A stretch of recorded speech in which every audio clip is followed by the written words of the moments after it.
téléspectateurs yi nuyu notamment Serigne ak Abdou Nguer qui va nous rejoindre plus tard. Aïcha lan la Source A xëyee tey.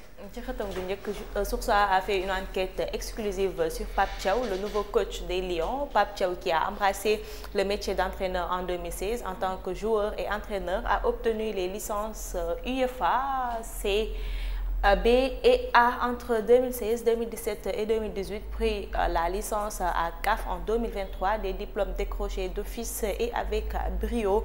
Selon le journal Expert CAF, sa première campagne était à la CAN Beach Soccer au Sénégal. Il a fait Cameroun en 2021 et la CAN U20, la CAN Côte d'Ivoire.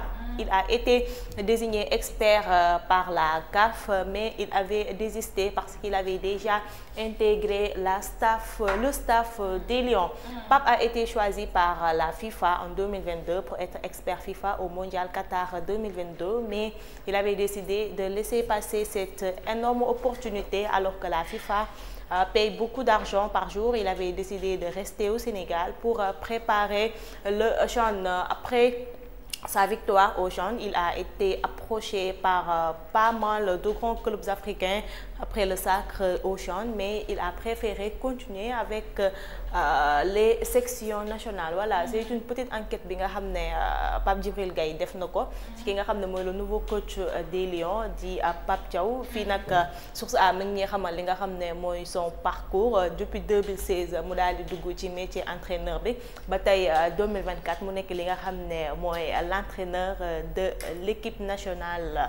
Journal bi ñëwaat na ci li nga xam ne mooy révocation Barthélémy Diaz, recours ba mu daal di dugal ak li nga xam ne mooy descente police bi ni ki vendredi foofee ca mairie bu Dakar. Le journal a donné la parole aux spécialistes. Selon Mawa Ndiaye, spécialiste en droit administratif, le délai recours contre une décision administrative est de 2 mois à compter de la publication ou de la notification de la décision attaquée. La décision du préfet revêt le caractère d'un acte administratif unilatéral doté du privilège de l'exécution d'office et matière administrative. C'est la chambre administrative qui est compétente et non la cour d'appel. À partir du moment où la décision lui a été notifiée, Barth n'était plus conseiller municipal, il avait perdu son droit d'accès à la mairie.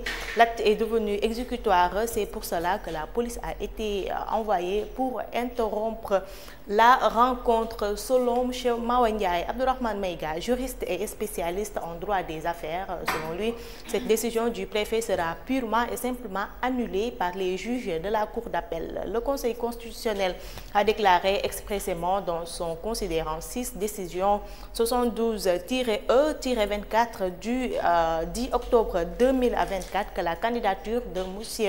Diaz était recevable. Selon Ndiaga Sylla, expert électoral, les dispositions visées dans le dossier dit Barthélémy Diaz ne sont pas adaptées et que ça soit au niveau de l'Assemblée nationale par le bureau qui a validé sa radiation qu'au niveau de la mairie de Dakar, rien ne justifie la violence utilisée et l'inélégance même d'émis. Le maire est tenu de passer service. Dès lors, vouloir le chasser comme cela a été fait lui donnerait-il le droit de refuser de passer le témoin à son successeur? Voilà, fii quelques juristes la yi nga xam ne ñoom ñoo àddu jëmale ci li nga xam ne mooy la révocation de Barthélémy Diaz ak recours bi mu dugal, de même que descente bi nga xam ne police defoon na ko mairie dugg fa ak violence ba dajji fa porte.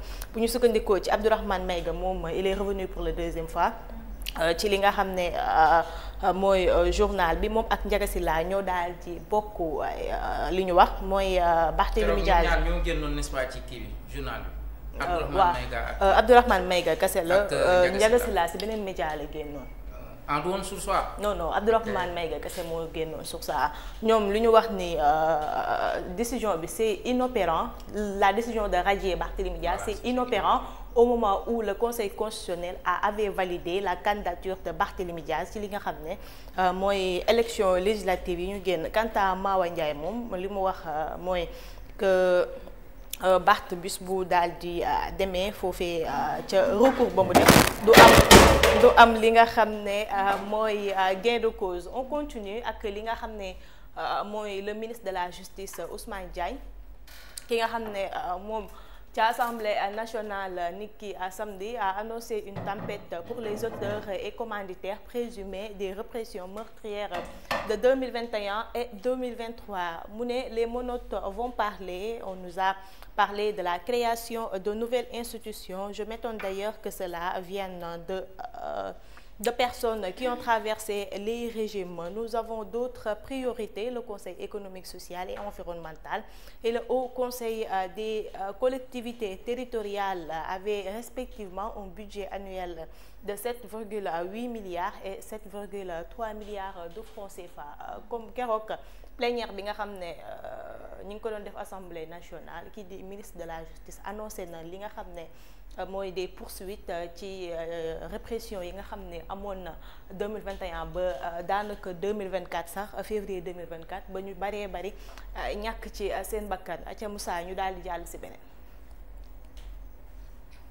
L'Observateur la ci xëtam bu njëkk moom ci CEDEAO wala Vox Populi la ci CEDEAO la daal di tàmbalee volonté du Mali, du Burkina et du Niger de quitter l'organisation sous-régionale. La CEDEAO fixe une période de transition pour le départ des 3 pays de l'AES. Le président Diomaye mandaté pour poursuivre la médiation avec les 3 États. Bras de fer mu ngi wéy di continuer toujours ak ñi nga xam ne ñooy ces 3 pays Mali, Niger ak Burkina. ñu ngi leen a xam ci les pays putschistes ñoom ñi nga xam ne ñoo formé nag li nga xam ne mooy AES. CEDEAO fi mu nekkoon ba tey jugu fa li mu bëgg mooy ñu daal di génn li nga xam ne mooy CEDEAO bi ñu bokkoon. Toujours avec Assemblée nationale comme ni ma ko waxee woon sànq rek samedi plénière amoon na ci noonu le ministre de la justice daal di jëlee kàddu yëkkati ne dina def la lumière sur ces 83 morts yi nga xam ne ci manifestation yi la ñu ñàkkee seen bakkan, notamment ci deewu François Mancabou ak deewu Fulbert Sambou ak ki nga xam ne mooy Didier Badji ba ci sax ki nga xam ne mooy François Mancabou. Moussa Bocar Thiam moom démb il était l'invité d'une radio de la place. moom Moussa Bocar Thiam li mu wax mooy il demande à Barth de faire fi de cette décision du préfet. ba ñu fàtte ni yaa doon coupé suñuy internet di coupé suñuy yëf. loolu tam fàtte mu ko de Moussa. mi ngoy daal gënnaat na moom wax ci li nga xam ne ci li nga xam ne mooy révocation wu Barthélémy Diaz. Voilà Moussa ñu dem ci beneen. Moussa. Wolf Quotidien ci xëtam bu njëkk aussi ñëwaat na sur les dires du ministre de la justice, répression politique et disparition des militaires Didier Badji et Fulbert Sambou. La traque lancée selon le ministre de la justice. Aïcha Moussa ñu dem. L'Observateur ci xëtam bu njëkk moom it ba tey ñëwaat na ci kàdduy ministre bi ci li nga xam ne moom la daal di annoncé ni la lumière sera faite sur ces manifestations meurtrières qui ont coûté la vie à plus de 80 morts. waaye tamit il a accordé un entretien au professeur Thioub, le cours magistral du professeur Thioub sur la dynamique de réappropriation de l'histoire nationale par Diomaye Sonko. ñëwaat na aussi ci li nga xam ne mooy mbirum Barthélémy Diaz.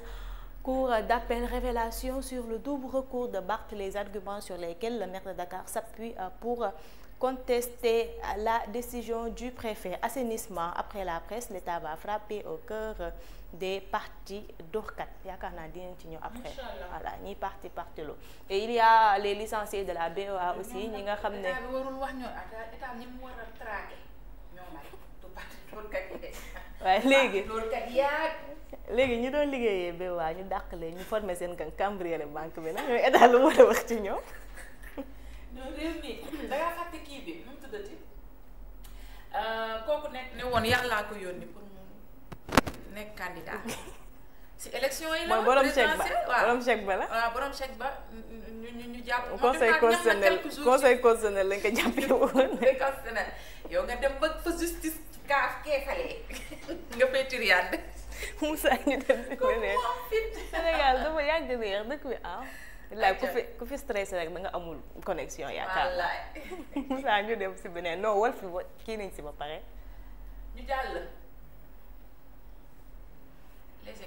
Les Échos moom it ci xëtam gu njëkk ñëwaat na ci li nga xam ne mooy dossier judiciaire chaude yi nga xam ne rek ministre bi daal dina koy annoncé dama bàyyi nag dinañu daal di def une enquête waaye ñëw na aussi sur cette fin tragique d'un couple à Niague, la thèse de l'horreur de plus en plus agitée. À l'origine, une accusation de vol. Le mari a allumé des bougies, aspergé la chambre d'essence et mis le feu. Voilà li ñu naan góor kenn du ko jiiñ lu mu deful dañ ko jiiñ sàcc. léegi moom mu rayaalu boppam. waaw ak jabar ci waaw parce que dafa taal néeg bi ñoom ñëpp ñu ñàkk ci seen bakkan.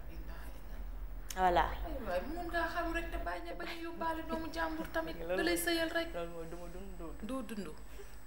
Crédit alloué aux institutions et au ministère dans le PLFI 2025. Le budget du ministre des Finances a presque doublé. Il passe de 415 milliards à 827 milliards, soit une hausse de 99,3%.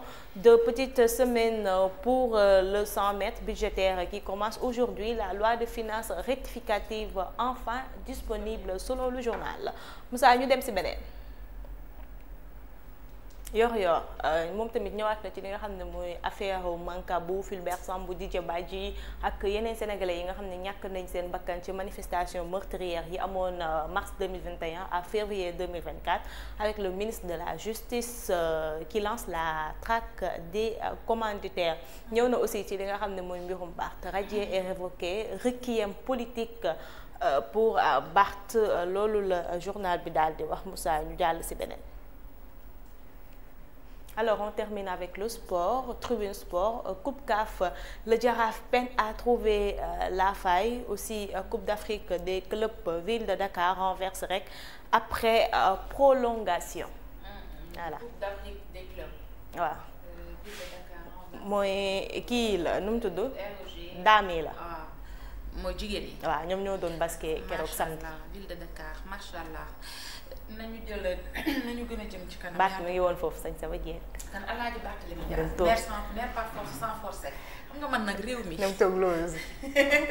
man réew mi da nga yin sa ay boo kii boo ñëgee da ngay far bokk par force te kii man looloo ma nar a dal rek. ma ni ko mère par force sans forcer yàlla baax na réew maa ngi noonu man fi mu nekk nii nu ma fexee daaw de caam kii ma jëndee ma Sénégal ma dem. nga dem nekk correspondant feneen. nekk correspondant. bul ma fi bàyyi nekk correspondant parce que réew mi nag tamit kaa ñu waxtaan Aminata. yëngu na de. comme perron nga mel ne rek nga jël bale foo xam ne kenn karalewu ko perron mooy bu dër bi kese nga bale ko ba mu set gis nga dafay set ba weex noonu la réew mi mel côté boo làmb ça va pas. yàlla baax na yàlla nañu yàlla am na ku mu ne yàlla nañ bokk si ñu koy nettali am na ku ne mooy yéen journalistes da ngeen topp politique bi te am ngeen lu ngeen war a ñëw leen ngeen def des enquêtes sur les entreprises yi nga xam ne ñoo nekk ci dëkk bi état bi instant yi dafa dëgg seen tànk ci ñoom moom mënatuñ ñooy. dama ça fait 3 mois nit yi toog amuñu salaire. on parle de la presse mais le presse direct moo am problème. gars yi entreprises yu bari surtout les maisons de transit instant bi am na ci ñoo xam dañ leen a xoj douane da leen a xoj. douane da leen a xoj asphyxier leen téye leen tënk leen ba fi mu tekk nii vraiment am na ñenn ñoo xamante ni ils sont à l'agonie am na ñoo xamante ni tëj nañ am na ñoo xam ne ñu ngi jéem a tan góorgóorlu mais. am na benn expression bi nga xam ne maa ngi koy dégg bëgguma ko woon dégg mais léegi maa ngi koy commencé dégg mooy dëkk bi dafa jomaay. dafa jomaay bëggoo ko woon dégg. ba nga amee jëkkër nga ko nangoo dégg yàlla baax na jomaay jigéen la de affaire jigéen la suy noppi fàtte. non kii mënuñu dara daal dama jomaay. yow dëgg bi dama jomaay waaw ku ko mësaan wax nga xuloo ak moom. mais tey doo xuloo kenn parce que tey tu as dit oui. tu as dit oui da nga doon rang ñetteel far jomaay miiw la. yàlla baax na donc léegi tey lu waaye jëkkati teg ci jomaay rek di nga ci d'accord. Merci Aminata. Mesdames et messieurs, on vous retrouve dans un instant pour la dernière partie.